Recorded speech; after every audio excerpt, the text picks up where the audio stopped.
بس حفظ إعجازي وخارق عن العادة وخارق عن العقل. جزاك الله خير على هذه المقدمة. الآن أرجو من الأخ المخرج أن يسلط الكاميرا على صفحة المصحف اللي أمامي. راح أسأله بعض الأسئلة من هذا المصحف الذي أمامي. حسين، السلام عليكم. عليكم السلام ورحمة الله. حسين، قوله تعالى ولقد نعلم أنهم يقولون إنما يعلمه بشر، هذه الآية رقم كم؟ 103. 103 من أي سورة؟ من سورة النحل. من سورة النحل. ولقد نعلم أن إذن. طيب، انتقل إلى الصفحة المقابلة.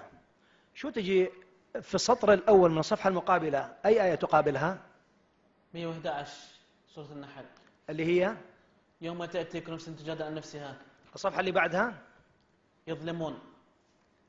الصفحة التي بعدها. الصفحة اللي بعدها ثم ان ربك لآمن السوء بجهالة ثم تاب بعد ذلك وأصلحه. آية رقم كم؟ 119. طيب، مقابلها سبحان الذي أسرى بعبده ليلا من المسجد الحرام. آية رقم كم؟ 1. طيب، أنا بقلب ورقة، ورقتين، 3 على الجهة اليمنى، شو تجينا الآية؟ قل كونوا حجارة أو حديدة. الله أكبر. الآية رقم كم؟ 50 بالإسراء. بالإسراء. تقابلها شنو؟ الصفحة المقابلها وما منعنا أن نرسل الآيات. طيب، احسب معي. أنا راح أرجع إلى الوراء. ورقة، ورقتين، 3، 4، 5، 6، 7 على اليمين. شفتوا؟ لا شفتها. طيب، بقلب صفحة اللي بعدها على اليمين. شنو الآية اللي تجينا؟ بداية السطر، بداية الصفحة. وقال الذين أشركوا. وقال الذين أشركوا. آية رقم كم؟ 35. أي سورة؟ النحل. آخر الصفحة. يتوكلون. يتوكلون. الأخ المخرج، يتوكلون. طيب طيب طيب، راح اختار لك موضوع آخر لا على التعيين. من قوله تعالى لعلنا نتبع السحرة إن كانوا هم الغالبين. آية رقم كم؟ 40. أي سورة؟ الإسراء. أي سورة؟ سورة الشعراء. الشعراء، أحسنت. طيب، آخر الصفحة. فأتبعوهم مشرقين. فأتبعوهم مشرقين. طلع أيوة، أتبعوهم مشرقين. طيب، ممتاز.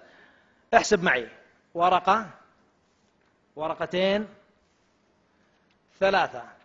الصفحة اليمنى، أول الصفحة، بداية الصفحة. فهم طاسين تلك آيات القرآن كتاب مبين. لا، أنا قلت 3 ورقات. واتقوا الذي خلقكم. واتقوا الذي خلقكم والجبلة الأولين. طيب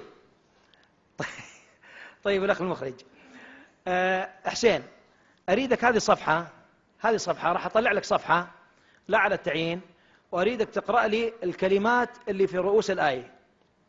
ولما بلغ أشده واستوى آتيناه حكما وعلما وكذلك نجزي المحسنين. هاي آية رقم كم؟ 14. أي سورة؟ قصص. الآية اللي بعدها نهاية. مبين. بعدها الرحيم. بعدها المجرمين. بعدها مبين. بعدها المصلحين. بعدها الناصحين. بعدها الظالمين. الله أكبر. انتقل إلى الصفحة اللي مقابلها بالضبط. الصفحة اللي مقابلها آخر الصفحة، شنو تجينا؟ قال ذلك بيني وبينك أيما الأجلين قضيت. ما شاء الله عليه. طيب، آية رقم كم؟ 28. القصص. طيب، الآن ننتقل إلى نوع آخر من الأسئلة. طيب، ورد قول الله عز وجل سائبة. كلمة سائبة كم مرة وردت في القرآن؟ مرة واحدة. في أي سورة؟ في سورة المائدة. آية رقم كم؟ 103. 103. قوله تعالى ما جعل الله من بحيرة ولا سائبة ولا وصيلة ولا حام. طيب، كلمة عفريت جاءت في القرآن؟ مرة واحدة. وين؟ قال عفريت من الجن أنا أتيك به قبل أن تقوم من مقامك. آية رقم كم؟ 39. النمل. ما شاء الله عليك، الله أكبر. طيب، كلمة مارد في سورة الصافات. وين جاءت كلمة مارد؟ وحفظا من كل شيطان مارد. آية رقم كم؟ آية 7. ما شاء الله عليك، ولا يتردد. ما شاء الله. طيب، ووصينا الإنسان، كم مرة جاءت في القرآن ووصينا الإنسان؟ 3 ذكرت. 3 مرات. الأولى وصى الإنسان بوالديه حسنا. أحسنت. وين هذه؟ عنكبوت. عنكبوت. آية رقم كم؟ آية 8. طبعا أنا ما حافظ، أنا مسجلها عندي. نعم. طيب الموضوع الثاني وصى الإنسان بوالديه حملته أمه وهنا على وهن. اللي هي أي سورة؟ سورة لقمان. آية رقم كم؟ آية 14. ممتاز. طيب الموضوع الثالث. وصى الإنسان بوالديه إحسانا. نعم. أي سورة؟ سورة الأحقاف. يا سلام. آية رقم كم؟ آية 15. الله أكبر. طيب